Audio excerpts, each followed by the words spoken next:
how do you kiss it? How do you keep it stupid simple? What is those first initial actions when you start to think, I can do more than this? Get around people.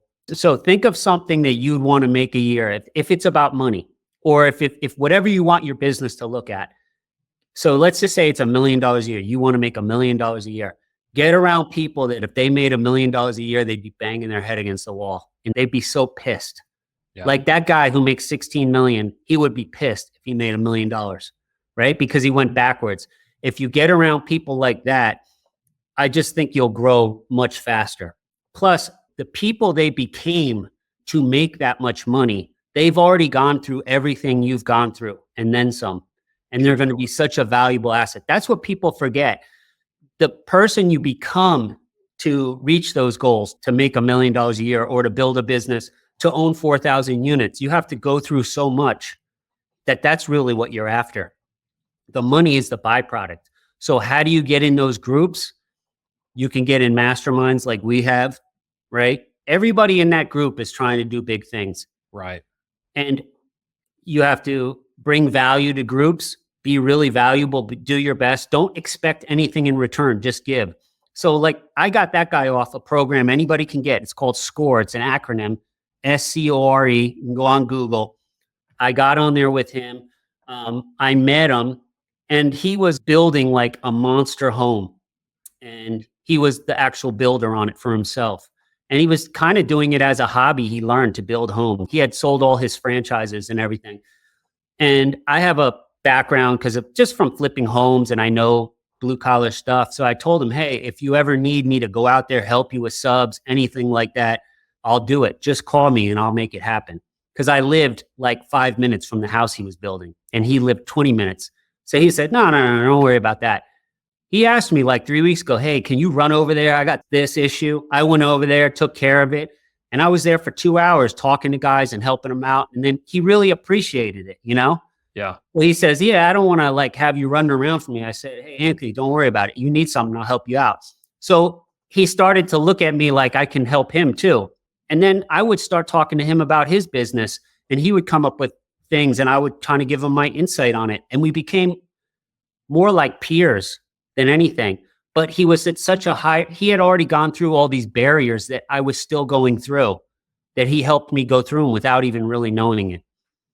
And the barriers I went through is I had a mindset of scarcity my whole life. Really, this is sound crazy, up until about 4 or 5 years ago. What does that mean? Like scarcity. I'll tell you where it comes. Like I thought there wasn't enough to go around. And I kind of believed if one person's successful, maybe someone else isn't. And I got it a little, my parents were awesome parents, but they both grew up kind of poor Irish immigrants. We were like upper middle class, but we acted like we didn't have money. I don't know what that was about, but they grew up in a lot of scarcity. They passed that on to our siblings. My 2 siblings still do it. So it's like you always kind of have this fear you're going to lose your money or you're not going to have enough and don't buy a really expensive house, that type of thing. And now I believe all these people we meet in these groups, everybody can own thousands of units. Everybody can have $100 million if they want. Everybody can have the life they want. It's limitless and we can all help each other. I can't explain it, but I just thought it kind of was a competition. And now I have a totally different attitude on it. And that's been a huge part of just everything that's gone well for me. You know, the income going up so much. I work a lot less than I used to. I used to work 90, 100 hours a week. Now I work more like 40 or 50. I love it. So yeah, I call this work, you know, like it's 60 hours. I'm just always doing something I like. I just think it's extremely impressive that you started mowing lawn.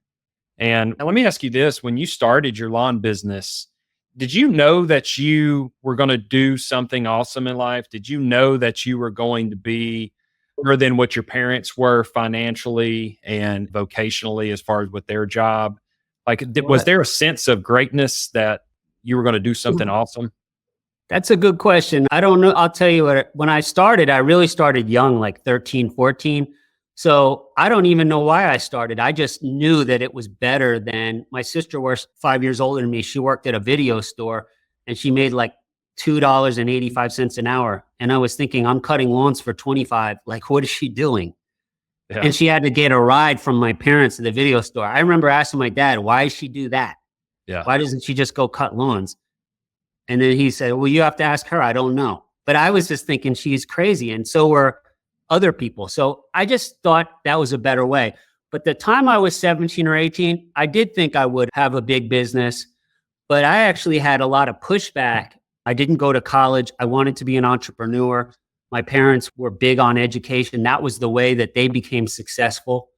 And I just pushed back on that all the time. So I got pushback on being an entrepreneur. You know, back then it wasn't looked upon very highly. It kind of looked like, oh my God, is this guy going to cut lawns? You know, like go be an accountant or anything. But I liked being outside and I liked doing my own thing. But the value of the things I learned there, you know, you're 17, 18 years old and you're in school and you're trying to get lawns done. It's raining and you're trying to do it. And adults are screaming at you on the phone. I'm having a party. You need to get this done. You learn a lot of stuff about yourself and that other 17-year-olds don't have to deal with. So by the time I was 19 or 20, I felt like I knew a lot of stuff.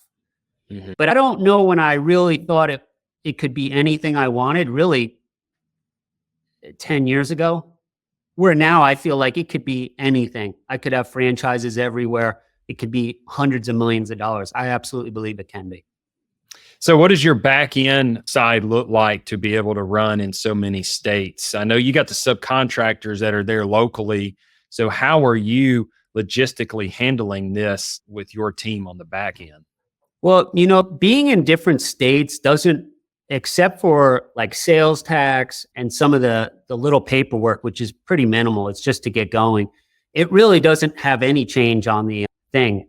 Like if I could take all the work and put it in 2 states, there would just probably wouldn't be enough jobs to do that, but it would be the same thing. So, I mean, we run it off a CRM. I'm not a complicated guy with systems and everything. I ran stuff off Google Sheets for a long time. I like Google Sheets. I like numbers. We pretty much have everything on email. I like everything in writing. I don't like a lot of phone calls going back and forth and updating notes. I want everything on email. People like to be emailed. People don't want to be called about gutters anyway, you know?